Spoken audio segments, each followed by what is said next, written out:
Hello friends, ఎలా ఉన్నారు? నేను బాగున్నాను ఫ్రెండ్స్. మీరు ఎలా ఉన్నారు? మీరు బాగుండాలని మనస్ఫూర్తిగా భగవంతుని ప్రార్థిస్తున్నాను ఫ్రెండ్స్. మా ఛానల్ని చూస్తున్నందుకు సబ్స్క్రైబ్ చేసుకుని లైక్ చేసి మా ఛానల్ని చూస్తున్నందుకు థ్యాంక్ యూ సో మచ్ అండి.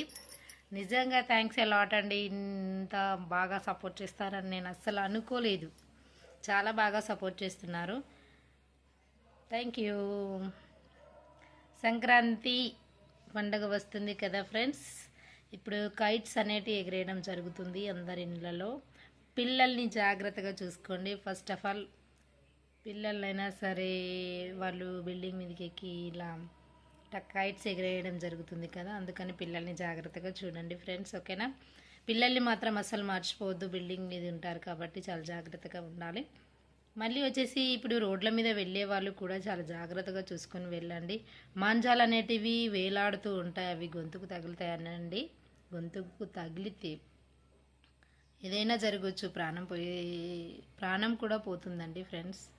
ఎందుకంటే మనం న్యూస్లలో చూస్తాం. నాకు అసలు ఏదైనా రిస్క్ లేనిది ఉండదు ఫ్రెండ్స్. అంత ఏమంటారు, అది ఒక మనిషి ప్రాణాలను ఇలా ఇలా చేస్తే ప్రాణం పోయేంత గట్టిగా దారంను ఎందుకు రెడీ చేస్తారో నాకు అయితే అర్థం కాలేదు. బట్ మనం ఎంత జాగ్రత్తగా ఉన్నా ఎవరో ఒకరు సంక్రాంతి వచ్చినప్పుడల్లా న్యూస్ వినాల్సి వస్తుంది. ఎవరు మాంజా వలన ఇలా చనిపోయారు అలా చనిపోయారు అనేసి. బండ్ల మీద వెళ్ళే పిల్లలైనా సరే, పెద్దవాళ్ళైనా సరే, ఫ్యామిలీ మెంబర్స్ అయినా సరే, ఎవరైనా సరే కొంచెం చూసి జాగ్రత్తగా వెళ్ళండి. ఎందుకంటే ఇప్పుడు మనకు అసలే ఆత్రం ఎక్కువ రోడ్ల మీద కదా ఫ్రెండ్స్. రోడ్ల మీద అయినా సరే, అది హైదరాబాద్లో అయినా ఎక్కడైనా సరే. హైదరాబాద్లో అయితే మరీ ఘోరం. ఎందుకంటే దగ్గర అది పోల్లు ఉంటాయి, స్తంభాలు, అవి వైర్లు అనేటివి ఉంటాయి. ఆ వైర్ అనేది ఎప్పుడు అదేమంటారు మాంజా ఎప్పుడు కింద పడుతుందో తెలియదు. ఆ మాంజా అనేది మనకి ఇలా తగిలేస్తే ప్రాణం పోయే సిచ్యువేషన్ అనేది ఏర్పడుతుంది. కాబట్టి చాలా జాగ్రత్తగా ఉండండి. లేడీస్ అయినా జెంట్స్ అయినా పిల్లల్ని మాత్రం జాగ్రత్తగా చూడండి, ఓకేనా friends? Thank you for the watching. ఇది మాత్రం గుర్తుపెట్టుకోండి ఫ్రెండ్స్, చాలా జాగ్రత్తగా వెళ్ళండి. దారిలో వెళ్ళేటప్పుడు కూడా మాంజా అనేది అది ఎలా తగులుతుందో అసలు నాకు ఇంతవరకు అర్థం కాలేదు ఫ్రెండ్స్. అయినా కానీ ఆ దారం అంత గట్టిగా రెడీ చేయడం తప్పు కదా ఫ్రెండ్స్. మళ్ళీ దాన్ని మనమైతే ఏదైనా రిస్క్ ఉంది అని చెప్పినా సరే మనం దాన్ని వాడకుండా ఉండలేం. రిస్క్ అయినా సరే మనం వాడాల్సిందే, తప్పదు అన్నట్టు వాడతారు. ఏదైనా సరే ఇప్పుడు సిగరెట్ తాగొద్దు అని చెప్తారు, దాన్ని తాగుతారు. మందు తాగొద్దు అంటే తాగుతారు. మళ్ళీ ఇప్పుడు కైట్స్ ఎగిరేస్తే అలాంటి దారాలు ఉపయోగించొద్దు అని చెప్తారు, కానీ తప్పదు, అదే దారం ఉపయోగిస్తారు కదా ఫ్రెండ్స్. అంటే కొన్ని విషయాలు అనేటివి మనకు తెలిసినా చేస్తూ ఉంటాం పనులు, తెలిసి చేయకపోతున్నామో అని అనుకుంటాం కదా కొన్ని విషయాలల్లో. కానీ కొన్ని విషయాలు మాత్రం తెలిసినా సరే అలాగే చేస్తూ ఉంటాం కదా ఫ్రెండ్స్.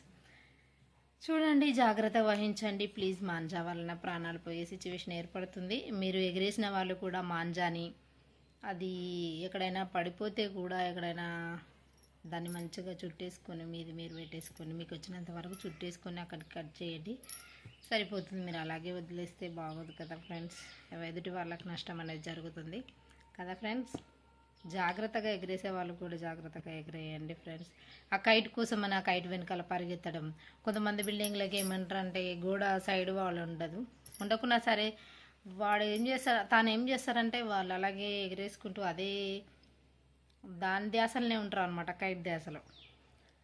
అలాగే వెళ్ళిపోతుంటే అది సైడ్ గోడలు ఉండకపోవడం వలన కింద పడి చనిపోయిన వాళ్ళ న్యూస్ కూడా చూసాను నేను.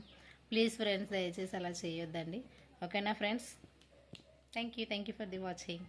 అంటే సంక్రాంతి పండగకి ఏదో ఒక మంచి విషయం చెప్పాలని నేను వచ్చాను, కాబట్టి ప్లీజ్ అలా చేయొద్దు. ఒకసారి ఆలోచించండి మీరు.